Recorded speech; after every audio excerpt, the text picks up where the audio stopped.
ശരണം ശബരീശം പരിപാടിയിലേക്ക് ഒരിക്കൽ കൂടി ഹൃദ്യമായ സ്വാഗതം. തെക്കേടത്തുമന വിഷ്ണു നമ്പൂതിരി അവർകൾ തന്നെയാണ് നമ്മോടൊപ്പം ശബരിമലയെക്കുറിച്ചുള്ള വിശേഷങ്ങളുമായി ഇന്നും ഉള്ളത്. സ്വാഗതം തിരുമേനി. സ്വാമി ശരണം.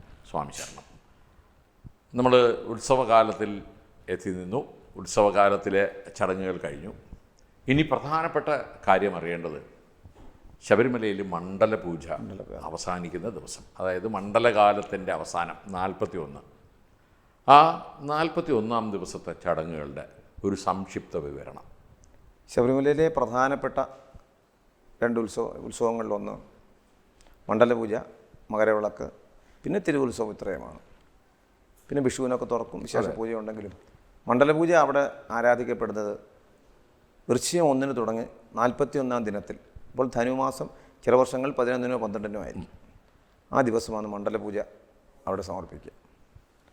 മണ്ഡലപൂജ നടക്കുന്നതിൻ്റെ തലേ ദിവസം വൈകിട്ട് തിരുവിതാംകൂർ മഹാരാജാവ് അയ്യപ്പന് സമർപ്പിച്ചൊരു തിരുവാഭരണമുണ്ട്.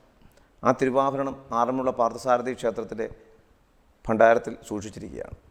അവിടെ നിന്നും സ്ട്രോങ് റൂമിൽ അല്ലേ? അതെ, സ്ട്രോങ് റൂമിൽ. അവിടെ നിന്നും സ്വീകരണങ്ങളോടുകൂടി ഘോഷയാത്രയായിട്ട് അവിടെ എത്തിക്കുന്നു. സന്നിധാനത്ത് ഇതിന് തലേ ദിവസം വൈകിട്ട് എത്തിക്കും. മണ്ഡലപൂജയുടെ തലേ ദിവസം വൈകിട്ട് എത്തിക്കും. അന്ന് അത് ചാർത്തി സന്ധ്യദീപാരാധന നടത്തുന്നതോടുകൂടി മണ്ഡലപൂജയുടെ ആരാധനാക്രമങ്ങൾ ആരംഭിക്കുകയായി. പിറ്റേന്ന് കാലത്ത് പതിവ് പൂജകൾക്ക് പുറമേ ഉച്ചപൂജ കാലത്ത് വിശേഷാൽ കളഭത്തോടുകൂടി ഭഗവാൻ മണ്ഡലപൂജ നടത്തുന്നു. അന്നും ഈ തിരുവാഭരണം ചാർത്തിയാണ് ദീപാരാധന. അന്ന് വൈകുന്നേരം വീണ്ടും തിരുവാഭരണം ചാർത്തി ദീപാരാധനയ്ക്ക് ശേഷം അത്താഴപൂജ കഴിഞ്ഞാൽ മണ്ഡലപൂജയ്ക്ക് സമാപനം കുറിച്ചുകൊണ്ട് നട അടയ്ക്കുന്നു. അതാണ് മണ്ഡലപൂജയുടെ ഒരു സംക്ഷിപ്ത രൂപം. ഈ തിരുവിതാംകൂർ രാജകുടുംബവുമായിട്ട് ഒരു അഭേദ്യമായ ബന്ധം കാണുന്നുണ്ട്. ഈ ഞാൻ പറഞ്ഞു കേട്ടിട്ടുണ്ട്, അവിടെ നിന്നാണ് ശരിക്കും നെയ്യ് കൊണ്ടുവന്ന് സംക്രമ ദിനത്തിൽ അഭിഷേകം നടത്തുന്നതെന്ന് പറഞ്ഞു കേട്ടിട്ടുണ്ട്. അപ്പം മണ്ഡലപൂജയ്ക്ക് തിരുവാഭരണവും മകരസംക്രമ പൂജയ്ക്ക് നെയ്യും കൊണ്ടുവരുന്നത് ഈ രാജകുടുംബമായിട്ടാണ്. അത് രാജബന്ധം അയ്യപ്പനുള്ളത് കൊണ്ടാണോ? ഒരു കാലഘട്ടത്തിൽ തിരുവിതാംകൂറിൻ്റെ ഭാഗമായിരുന്നല്ലോ. അതെ, പന്തളം. അപ്പോൾ അതിൻ്റെ ഭരണകർത്താക്കൾ എന്നുള്ള രൂപത്തിലുമാകാം തിരുവിതാംകൂർ രാജവംശവും പന്തളം രാജവംശവും ഏകദേശം ഒന്നായി തന്നെ ഭവിച്ചിരുന്ന ഒരു ബന്ധമുണ്ട് എന്ന് തോന്നുന്നു. അവരുടെ എല്ലാം ഒരു പരദേവതാ സ്ഥാനത്ത് നിന്നുകൊണ്ടാണ് ധർമ്മശാസ്താവിനെ ആചരണം തുടങ്ങിയത്. അങ്ങനെ തിരുവിതാംകൂർ കൊട്ടാരവുമായിട്ട് അനവധി ബന്ധങ്ങൾ ശബരിമലയ്ക്കുണ്ടെന്നാണ് പറഞ്ഞു കേട്ടിട്ടുള്ളത്. അതിന് ഉത്തമ ഉദാഹരണം, ഒരു കാലഘട്ടത്തിൽ ശബരിമലയിൽ അന്ന് തീപിടുത്തമൊക്കെ ഉണ്ടായി. അതിനുശേഷം വിഗ്രഹമെല്ലാം നശിച്ചു. പിന്നെ അടുത്തുണ്ടാക്കേണ്ട പുതിയ അമ്പലമെല്ലാം നിർമ്മിച്ച് എങ്ങനെയാണ് വിഗ്രഹം പ്രതിഷ്ഠിക്കപ്പെടേണ്ടത് എന്ന് ആലോചിച്ചപ്പോൾ ആർക്കും ഒരു ഇതും കിട്ടുന്നില്ല. അങ്ങനെ വന്നപ്പോൾ അതിൻ്റെ രൂപം എങ്ങനെയാണ് ഉണ്ടാക്കുക എന്ന് സങ്കല്പിച്ചപ്പോൾ തിരുവിതാംകൂർ കൊട്ടാരവുമായി ബന്ധപ്പെട്ടു. അന്ന് അമ്മ മഹാറാണി നിർദ്ദേശിച്ചതും പ്രകാരം തിരുവിതാംകൂർ കൊട്ടാരത്തിൻ്റെ പൂജാമുറിയിൽ ഒരു ധർമ്മശാസ്താവിൻ്റെ അയ്യപ്പസ്വാമിയുടെ ഒരു ബിംബമുണ്ട്. അത് ഞാൻ നേരിട്ട് കാണാൻ എനിക്ക് ഭാഗ്യം ലഭിച്ചിട്ടുള്ളൂ. തീർച്ചയായിട്ടും ആ ബിംബത്തിൻ്റെ ഫോട്ടോ എടുത്ത് ചെങ്ങന്നൂർ കൊടുത്തിട്ടാണ് ചെങ്ങന്നൂർ തട്ടാവളയിൽ ഉള്ള ശില്പി ഇപ്പോഴിരിക്കുന്ന അയ്യപ്പൻ്റെ ബിംബം നിർമ്മിച്ചത്. പഞ്ചലോകത്തിൽ ഈ ബിംബത്തിൻ്റെ അതേ രൂപത്തിലാണ് ഇപ്പോഴിരിക്കുന്ന ശബരിമലയിലെ ബിംബം ഇരിക്കുന്നത്. വലിപ്പ വ്യത്യാസമുണ്ട് എന്ന് മാത്രമേ ഉള്ളൂ. ചിന്മുദ്രയോട് യോഗ പട്ടാഞ്ചിതം ധരിച്ച് ചിന്മുദ്രാലങ്കൃതനായിട്ട് അവിടെ കുടികൊള്ളുന്ന ഇപ്പോഴത്തെ ബിംബം ഈ ബിംബത്തിൻ്റെ തനിരൂപമാണ്. അങ്ങനെ ഒരു ബന്ധം കൂടിയുണ്ട്. അങ്ങനെ ഒരു ബന്ധമുണ്ട്. അതിനുശേഷമായിരിക്കണം ഒരുപക്ഷെ ഈ മണ്ഡലപൂജയ്ക്ക് തിരുവാഭരണം സമർപ്പിച്ചതും മകരവിളക്കിന് നെയ്യ് അങ്ങനെയൊക്കെ വന്ന് ഒരുപക്ഷെ ആയിരിക്കണം. അതിനെക്കുറിച്ചൊന്നും അറിവില്ല. എങ്കിലും മണ്ഡലപൂജയ്ക്ക് ഇവിടുന്ന് കൊടുത്തയക്കുന്ന നെയ്യ് അഭിഷേകം കഴിക്കുന്നു. ഇവിടുന്ന് കൊണ്ടുവന്ന തിരുവാഭരണം ചാർത്തുന്നു. മകരസംക്രമത്തിന് ഇവിടെ നിന്ന് കൊണ്ടുവരുന്ന നെയ്യാണ് സംക്രമവേളയിലുള്ള പൂജയ്ക്ക് ഭഗവാൻ അഭിഷേകത്തിന് എടുക്കുന്നത്. അത് ഇവിടെ നിന്ന് കൊണ്ടുവരുന്ന നെയ്ത്തേങ്ങ അതേപടി ശ്രീലകത്ത് കൊണ്ടുപോയി അവിടെ വെച്ച് പൊട്ടിച്ച് ഭഗവാന്റെ ശിരസിലേക്ക് അഭിഷേകത്തിന് ഒഴിക്കുക. മറ്റുള്ള സമയങ്ങളിലെല്ലാം അങ്ങനെയല്ല. മറ്റുള്ള നെയ്യഭിഷേകങ്ങൾ പുറത്തു നിന്ന് ഇത് പാത്രത്തിലാക്കി കൊണ്ടുവരിക. അതല്ല, അവിടെ അകത്ത് വെച്ച് തന്നെ പൊട്ടിച്ച് ഭഗവാന്റെ ശിരസിലോട്ട് അഭിഷേകത്തിന് എടുക്കുന്നു എന്നുള്ളൊരു പ്രത്യേകത കൂടിയുണ്ട്. അത് സംക്രമം, അതായത് സൂര്യൻ എന്ന് പറയുന്ന ഗ്രഹം ധനു രാശിയിൽ നിന്നും മകരൻ രാശിയിലേക്ക് മാറുന്ന ആ സംക്രമവേള എപ്പോഴാണോ ആ സമയത്താണ്. അതാണ് സംക്രമ പൂജയ്ക്കുള്ളൊരു വൈശിഷ്ട്യത. ഇപ്പോൾ ഈ സംക്രമ പൂജ അങ്ങ് സൂചിപ്പിച്ചതുപോലെ ഇപ്പോൾ അസമയത്ത് ഞാൻ പറഞ്ഞ പൂജാക്രമങ്ങൾ അല്ലാത്ത സമയത്ത്, ഇപ്പം സംക്രമം ഏത് സമയത്തും ആവാം, ആ സമയത്ത് നട തുറന്ന് പൂജ നടത്തും. അതാണ് സംക്രമ പൂജ. അതാണ് ആ സമയത്ത് സംക്രമം എപ്പോഴാണ് എന്ന് ജ്യോതിഷശാസ്ത്രത്തിൽ പറഞ്ഞിട്ടുണ്ടെങ്കിൽ ആ സമയത്തിനനുസൃതമായിട്ടായിരിക്കും ജ്യോതിഷവിധി പ്രകാരമുള്ള സംക്രമ പൂജ നടത്തുക. ആ സമയത്ത് നട തുറന്ന് ദർശനം ആരംഭിക്കുന്നു. അന്ന് ആ സമയത്താണ് പൂജ നടത്തുക. ഈ സംക്രമം പറഞ്ഞതുകൊണ്ട് തന്നെ അതിന് അനുബന്ധമായി മറ്റൊരു ചോദ്യം കൂടി. ഒന്ന്, എല്ലാ മാസപൂജയും ഉണ്ട് ഇപ്പോൾ ശബരിമല. ഇതെല്ലാം ഈ സംക്രമ സമയത്ത് അതായത് എല്ലാ മാസ സംക്രമത്തിനും പൂജയാണ് ശബരിമലയിലെ പ്രധാനം. എല്ലാ മാസവും സംക്രമം. അതാണ് ഈ മാസിക പൂജ. അതായത് എല്ലാ മാസത്തിലും സംക്രമം നടക്കുന്നുണ്ട്. സൂര്യൻ ഒരു രാശിയിൽ നിന്ന് മറ്റൊരു രാശി പകരുന്നതാണ് സംക്രമം. അങ്ങനെ എല്ലാ സംക്രമ ദിനത്തിലും അവിടെ പൂജ നടത്തുന്നു. അതോടനുബന്ധിച്ചിട്ട് 5 ദിവസം കൂടെ പൂജ. അതാണ് ശബരിമലയിലെ ഒരു വിധി. അതിൽ ദക്ഷിണായനത്തിൽ നിന്നും ഉത്തരായനത്തിലേക്ക് സംക്രമം ചെയ്യുന്ന മകരസംക്രമത്തിന് പ്രാധാന്യം കൂടുന്നു എന്ന് മാത്രമേ ഉള്ളൂ. അതേ ദിവസമാണ് മകരസംക്രമത്തിൻ്റെ അന്നത്തെ ദിവസം സന്ധ്യയിലാണ് സംക്രമ നക്ഷത്രം അവിടെ ഉദിക്കുന്നത്. സംക്രമ നക്ഷത്രം ഇന്നും ഒരു സത്യമായിട്ട്. അതെ, സംക്രമ നക്ഷത്രം ഇപ്പോഴും ഉദിക്കുന്നുണ്ട്. അതിനകത്ത് യാതൊരു രീതിയിലുള്ള വ്യത്യാസങ്ങളും ഇപ്പോഴും നടക്കുന്നുമില്ല. പക്ഷേ മകരവിളക്കിനെക്കുറിച്ചാണ് പല രീതിയിലുള്ള അഭിപ്രായങ്ങളും വിമർശനങ്ങളും അല്ലെങ്കിൽ ഒരുപക്ഷെ വിശ്വാസങ്ങളും ഒക്കെ നിലനിൽക്കുന്നത്. പക്ഷേ സംക്രമ സൂര്യൻ അല്ലെങ്കിൽ സംക്രമ നക്ഷത്രം ഇപ്പോഴും അവിടെ ഉദിക്കുന്നുണ്ട്. അത് ആ സന്ധ്യയ്ക്ക്, അത് പൊന്നമ്പലമേട്ടിലല്ല, ആകാശത്തിന്, പൊന്നമ്പലമേട്ടിന് മുകളിലായി ആകാശം നമുക്ക് കാണാൻ സാധിക്കും. ഇപ്പോൾ മകരസംക്രമത്തിനെ കുറിച്ച് പറഞ്ഞതുകൊണ്ടാണ് ഇപ്പം അല്ലെങ്കിൽ മകര വിളക്കിന് മുന്നോടിയായിട്ടുള്ള ചോദ്യങ്ങൾക്ക് പുറമേ മറ്റൊരു ചോദ്യം പ്രധാനമായിട്ട്, അതായത് ശബരിമലയെ സംബന്ധിച്ചിടത്തോളം 41 കഴിഞ്ഞ നടയടയ്ക്കും. അതെ, എത്ര ദിവസമായിരിക്കും ആ ഗ്യാപ്പ് ഉണ്ടാകുക? പിന്നീട് 1-2 ദിവസങ്ങൾ കഴിഞ്ഞാൽ നട തുറക്കും. നമുക്ക് സംക്രമ പൂജയ്ക്കായി അവിടെയാണ് മകരത്തിൻ്റെ അതെ അത് തുടങ്ങുകയാണ്. കാരണം ഇത് മകരസംക്രമം വരുന്നത് നമുക്കറിയാം ധനു 30-ന് ശേഷം മകരം 1-നാണ്. പക്ഷേ ഭക്തജനങ്ങളുടെ ബാഹുല്യം കാരണം അതിനോടനുബന്ധിച്ചിട്ട് 3-4 ദിവസങ്ങൾ മുമ്പേ നട തുറക്കുന്നു. മകരസംക്രമ പൂജ കഴിഞ്ഞാൽ പിന്നെ 5 ദിനങ്ങളിലൂടെ പൂജ പൂർത്തീകരിച്ച് ഈ 5 ദിനങ്ങളിലും അവിടെ തിരുവാഭരണം ചാർത്തുകയും ചെയ്യും. അതിന് ശേഷമേ നട അടയ്ക്കത്തുള്ളൂ. നമ്മൾ ഈ 18-ാം പടിയെക്കുറിച്ച് അങ്ങ് സംസാരിച്ചു, അതിനുശേഷം പൂജാക്രമങ്ങളെക്കുറിച്ചും. ഇനി ഒരു വലിയ അത്ഭുതമായിട്ട് ഇന്നും അവിടെ നമ്മൾ കാണുന്നത് ഈ ആഴിക്ക് തൊട്ടടുത്തുള്ള ഒരു ആൽമരം. അതെ, ഇതൊരു അത്ഭുതമല്ലേ? തീർച്ചയായിട്ടും അത്ഭുതമാണ്. കാരണം പ്രകൃതി ഇത്രത്തോളം അവിടെ ഞാൻ പറഞ്ഞു ഭഗവാന്റെ സങ്കല്പമായിട്ട് കുടികൊള്ളുന്ന ആ ഒരു ജീവപ്രതീകമായിട്ടാണ് ഇപ്പോഴും നമുക്കറിയാം ആൽമരം നിൽക്കുന്നത്. അത് ഈ അഗ്നി ഇത്രത്തോളം പൊക്കത്തിൽ ജ്വലിക്കുമ്പോഴും ഈ ആലിനൊരു കേട് സംഭവിക്കാതെ അവിടെ നിൽക്കുന്നു എന്നുള്ള ഈ ചൂടിനടുത്ത് അത്ഭുതം തന്നെയാണ്. കാരണം അത് എടുത്തു പറയേണ്ട കാര്യമാണ്. ഇനി അനുഭവങ്ങളുടെ കാര്യത്തിലേക്ക് വന്ന് അങ്ങയുടെ ഏറ്റവും പ്രധാനപ്പെട്ട അനുഭവം പറഞ്ഞു. ഇനി അങ്ങ് തന്നെ പണ്ട് ഒരിക്കലും സൂചിപ്പിച്ചിട്ടുണ്ട്, ഞാൻ അത് കേട്ട് നിർവൃതി കൊണ്ട ആളാണ്. അതുകൊണ്ട് തന്നെ ഒരു വിഷം തീണ്ടിയ കാര്യം അങ്ങവിടെ വളരെ വൈകാരികമായി ഉണ്ടായിട്ടുണ്ട് സൂചിപ്പിച്ചു. കാര്യം ഭഗവാനെ ഏത് രീതിയിലാണ് ഒരു മനുഷ്യന് അല്ലെങ്കിൽ ഒരു ഭക്തനെ രക്ഷിക്കുക എന്നുള്ളത് നമുക്ക് പറയാൻ പറ്റില്ല. അത് ഞാൻ ഒരിക്കൽ പറഞ്ഞതാണ്. എങ്കിലും പുതിയ പ്രേക്ഷകർക്ക് വേണ്ടി ഒരിക്കൽ അത് പറയാം. അല്ല, ഇത് കേൾക്കാത്ത. അതെ, കാരണം ഇപ്പോൾ നമുക്കറിയാം പലതും ആവർത്തന വിരസത ഒരു പക്ഷേ പ്രേക്ഷകർക്കുണ്ടാകാം.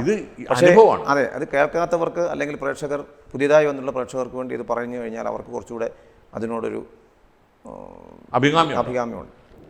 ഒരിക്കൽ, അതായത് അവിടുത്തെ വളരെ വിശേഷമായി പറയേണ്ടത് അത്താഴപൂജയ്ക്ക് അവിടെ നിവേദിക്കപ്പെടുന്ന ഒരു പാനകം എന്ന് പറയുന്നൊരു ദിവ്യ ഔഷധമുണ്ട്.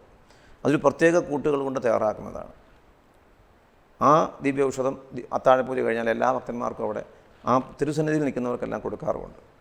അങ്ങനെ അത്താഴപൂജ കഴിഞ്ഞു ഏതോ ഒരു ഓണക്കാലത്താണ്, ഓണം കഴിഞ്ഞ് നട അടച്ചപ്പോഴോ മറ്റാണ്, മാളികപ്പുറത്ത് സഹായം നിൽക്കുന്ന ഒരു സ്വാമി, ഒരു വ്യക്തി, അദ്ദേഹം അനന്തൻ എന്നാണ് പേര്.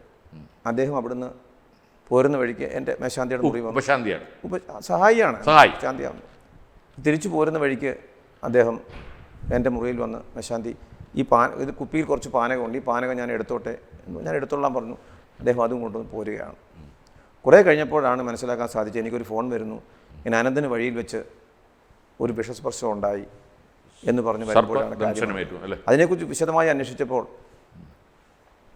അവിടെ വെച്ച് ഒരു പാമ്പ് അദ്ദേഹത്തെ കടിക്കുന്നു. ചെറിയ മഴയുണ്ട്. അപ്പോൾ ഇദ്ദേഹത്തിന് അവിടെ കടിച്ചു, അവിടെ ഇരുന്നു. അതുവഴി വന്ന ഒരു ഭക്തൻ ഇത് കണ്ടുകൊണ്ട് ഇദ്ദേഹത്തിൻ്റെ വിളി കണ്ടു വന്ന് നോക്കിയപ്പോൾ പാമ്പ് കടിച്ചിട്ടുണ്ട്, പാമ്പ് ഇറങ്ങി പോകുന്നതും കൊണ്ട് ഉഗ്രവിഷമുള്ളതാണെന്ന് മനസ്സിലായി. ഉടൻ തന്നെ അദ്ദേഹം അവിടെ ഇരുന്ന തൊട്ടടുത്ത് കിടന്ന ഒരു പാട്ടയുടെ ചെറിയൊരു മുറി എടുത്തു. പുള്ളിയുടെ കയ്യിലിരുന്ന ആ തോർത്ത് ഈ ഇതിന് മുകളിൽ വെച്ച് വലിച്ചു കെട്ടി ഈ മുറിവ് ഉള്ള സ്ഥലത്ത് ഈ പാട്ട തകരം വെച്ചിട്ട് കീറി. കുറേ രക്തം വാർന്നു പോവുകയും ചെയ്തു.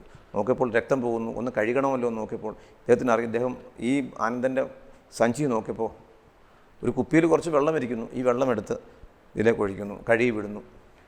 അപ്പം കഴുകി വിട്ടു, ഇതെല്ലാം കഴിഞ്ഞു. അതിനിടയ്ക്ക് ഉടനെ തന്നെ എന്നിട്ട് എന്നെ വിളിക്കുന്നു, ഇങ്ങനെ സംഭവിച്ചിരിക്കുകയാണ്, എന്ത് ചെയ്യണം? ഞാൻ പറഞ്ഞു സമാധാനമായിരിക്കെ.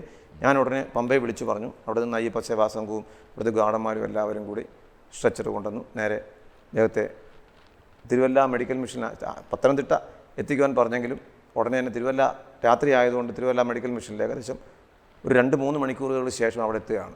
അവിടെ എത്തിയപ്പോൾ ഡോക്ടർമാർ പരിശോധിച്ചു.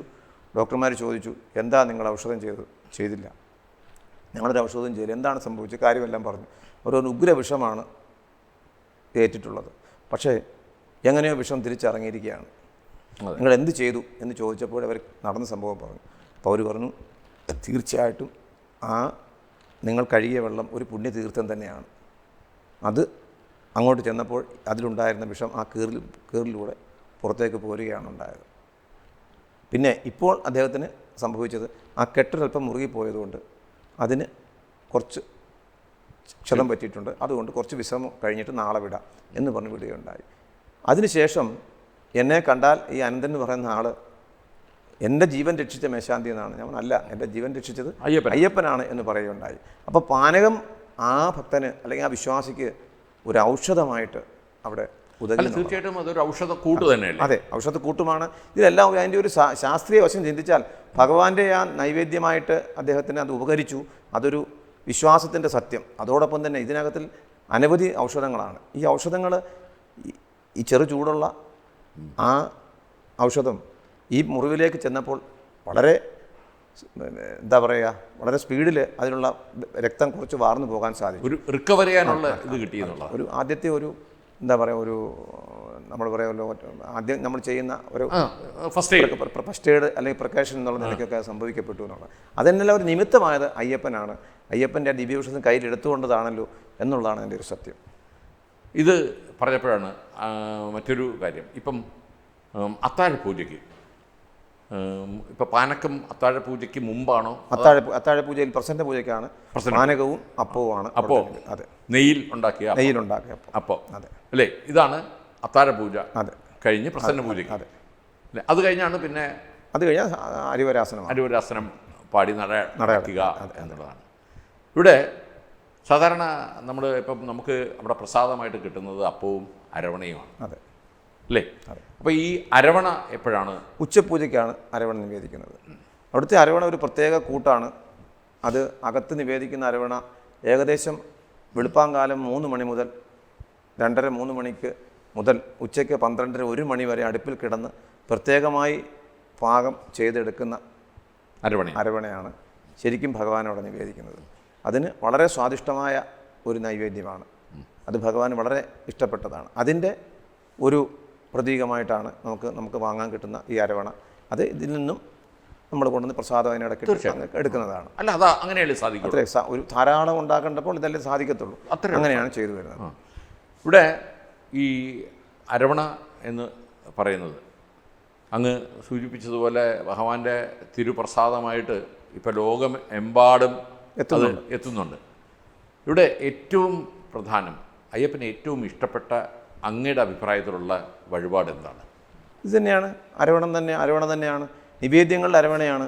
അത് കഴിഞ്ഞാൽ സമർപ്പണത്തിൽ നെയ്യഭിഷേകമാണ്, പിന്നെ പുഷ്പാഭിഷേകം. അഭിഷേകപ്രിയനും കൂടിയാണ്, അഭിഷേകപ്രിയനാണ്. അതുകൊണ്ടാണല്ലോ അത് വിശിഷ്യ ഈ നെയ്യഭിഷേകത്തിനാണ് പ്രാധാന്യം. പിന്നെ പുഷ്പാഭിഷേകവും എല്ലാം അയ്യപ്പന് പ്രാധാന്യം തന്നെയാണ്. ഇനി അവിടെ അങ്ങ് സൂചിപ്പിച്ചതുപോലെ ഈ ഭക്തരുടെ ബാഹുല്യം ഒരുപാട് സമയത്ത് ഉണ്ട്. അതിനിടയിൽ കൂടി വേണം അങ്ങേക്ക് അകത്തേക്കും പുറത്തേക്കും ഒക്കെ. ഇവിടെയൊക്കെ പരിചിത മുഖങ്ങൾ ഒരുപാട് കാണാം.